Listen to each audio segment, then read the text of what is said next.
Good day, everybody. Welcome back to the Dirty Pat Walsh channel here on YouTube with me, your host, Dirty Pat Walsh. Seems like a long time since I've said that. I haven't, obviously, been vlogging lately.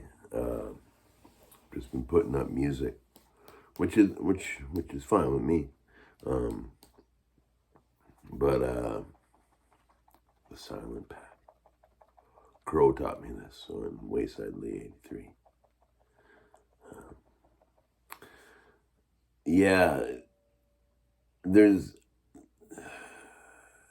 it's been hard to wrap my head around vlogging lately because there's a lot going on in my life, both concerning my health concerns and my mother's health concerns.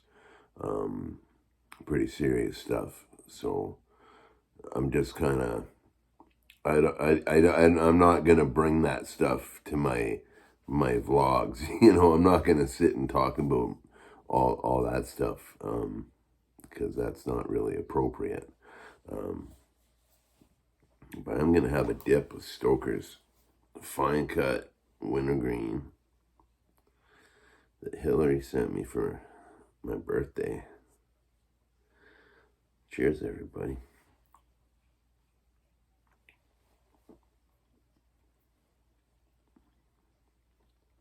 Yeah, in 9 days I turned 52. My birthday's on the 24th, and it's weird. It's weird being 52. I gotta say, yesterday when I was recording it with James and Miranda, I gotta say that was a really awesome session. It was really, really relaxed.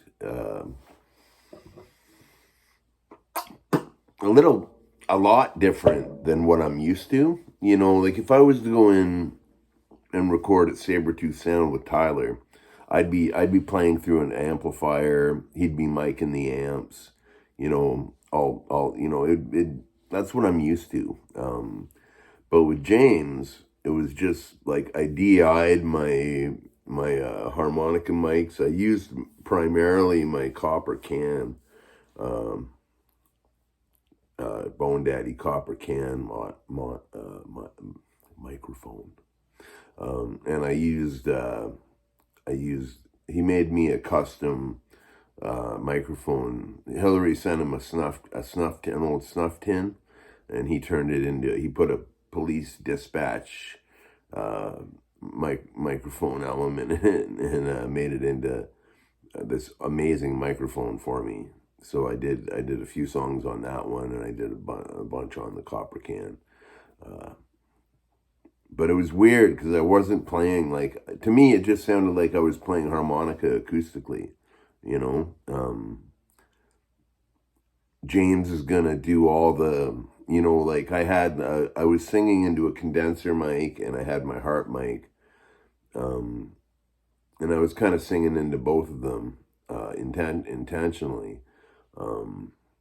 Because I like the contrast, So I don't know. I have no idea what the end product's going to sound like. I know what the bed track sounded like. And the songs I chose, it's weird. I had a song list of 27 songs that were candidates to go on the album. And I chose 8 of them because I don't like albums to be very long. I'm good with anywhere between 9 songs to say 13 songs. I think that's good length for albums. I'm just old. I'm just an old man like that. In case the album was ever gonna be released on vinyl, it'd be a good size for it, And so what we're gonna do is, like what I did yesterday is I went in and I recorded 8 original songs. And then we're going to take, I think, 4 tracks from a show I did at the Red Dog. Because I was telling James, it's important for me, like, when I play live, I do a mix of really old blues song covers and my own originals. And that's really important to me as a blues musician, to be able to do those covers and have it be part of what I do, you know? So yeah, I wanted to mix that in. Now, the problem is for for online streaming, there's all kinds of copyright things that I don't understand. I thought these all songs were all in the public domain. I don't know. Maybe I'm wrong. They're just old songs, you know. And who's gonna? I don't know. I'm not making any money off it, and you know, it's not. I don't really see it as stealing. I'm trying to keep the songbook alive. You know, that's how I see it. You know, it's a blues tradition to carry these old songs down and do them your own way, and you know, that's important to me. You know,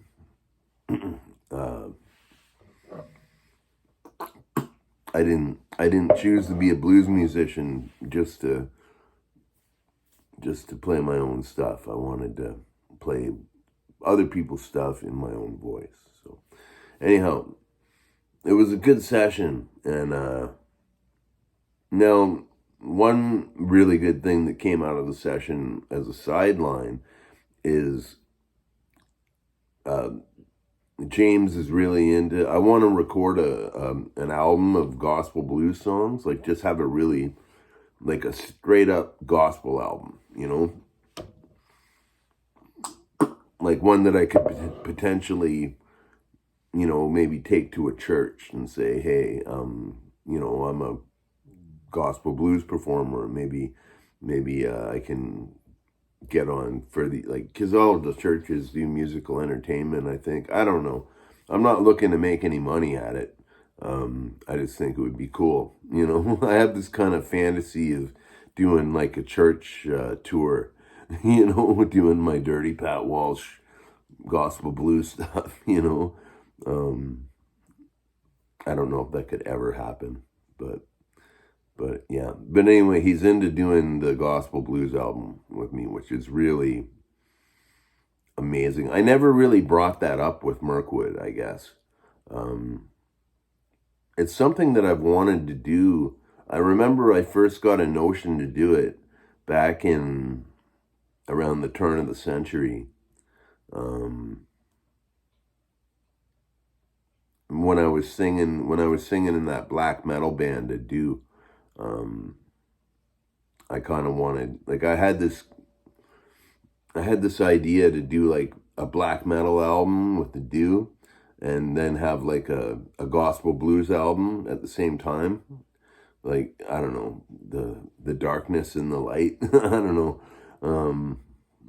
You know, I've since abandoned the notion of a black metal album, but not the gospel blues album. And now I've been thinking about it a lot more, and James is into doing it, so I'm pretty excited about it. I was telling him about my first Mirkwood recordings yesterday. The stuff that got put on the Meth Blues cassette, the two first albums I did, At Midnight Call the Doctor and Corey Darling Corey.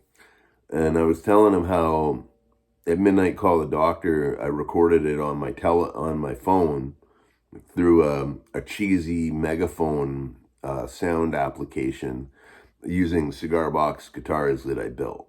So I wanted to show you. Now, I that's a hobby of mine, building Cigar Box Guitars. I haven't really been chugging them out lately like I used to. I used to really pump them out and make them and sell them and stuff. But here's the one I've been working on for. This is my latest project. This is nice dime bank cigar box that Hillary sent me. I had this cool brass piece as the. I think Hillary sent me this as well. As the, you know, the nut. I play these lap style, so I like the action pretty high. I put a few sound holes in, but I need to get brass fittings to put in these holes. And this one I kind of bunged it up, so I have to figure out a way to patch that in an interesting way.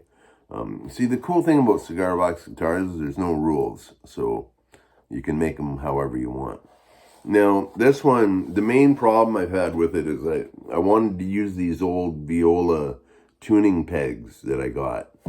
And, you know, I got them in there, but they're not very good at holding tuning. So I've been debating whether or not to buy new tuners for this, you know, or find new tuners.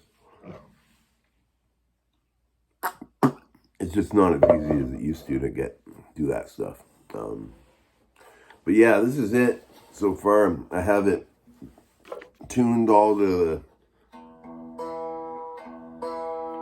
I don't even know what that tuning is.